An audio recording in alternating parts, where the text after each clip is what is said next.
விஜயனா மறுபடியும் நான் பேசுகிறேன்.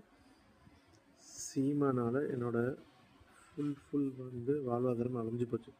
இவர் என்ன பண்ணியிருக்காருன்னா, கிட்டத்தட்ட இப்போ இல்லை 2009 2010 நீங்கள் எக்ஸாக்டாக ஒரு பெரிய ஒரு ஸ்கேம் பண்ணியிருக்காரு. எப்படின்னா, இவர் வந்து காசு கொடுத்தா அப்படின்னா பாஸ்போர்ட் இங்கே எல்டிடியிலேருந்து தப்பிச்சிருந்தாங்கல்ல இலங்கையிலேருந்து, அவங்களுக்கு வந்து பாஸ்போர்ட் இந்தியன் பாஸ்போர்ட் மாற்றிட்டு இந்த கலை நிகழ்ச்சி நடத்துகிறேன்ற பேரில் இங்கேருந்து இந்தியா சென்னையிலேருந்து இங்கே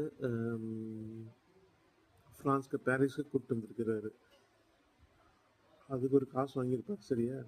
அதுதான் அவர் பெரிய கெட்டு. அவரால் ஒருத்தர் கூப்பிட்டு வந்தார்ல, அவர் பேரை சொல்ல விரும்பலை நான் இப்போதைக்கு.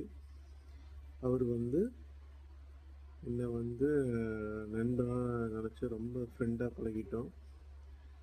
ரொம்ப ஏமாற்றிட்டாங்க.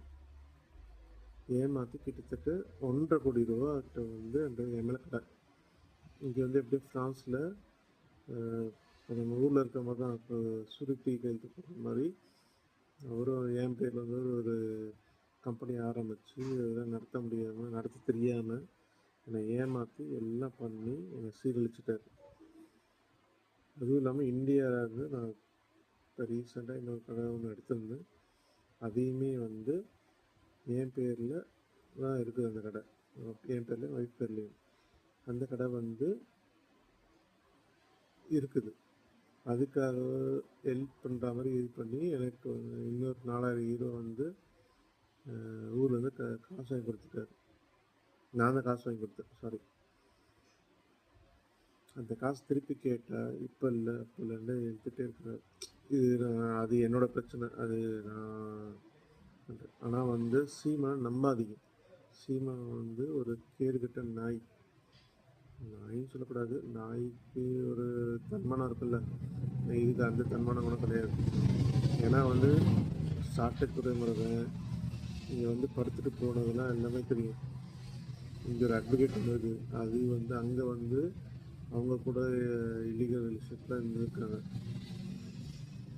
இன்னொரு செலவா இங்கேருந்து அவ்வளோ காசு போயிருக்கு, ஃப்ரான்ஸ்லேருந்து அவ்வளோ காசு சீமானுக்கு போயிருக்கு.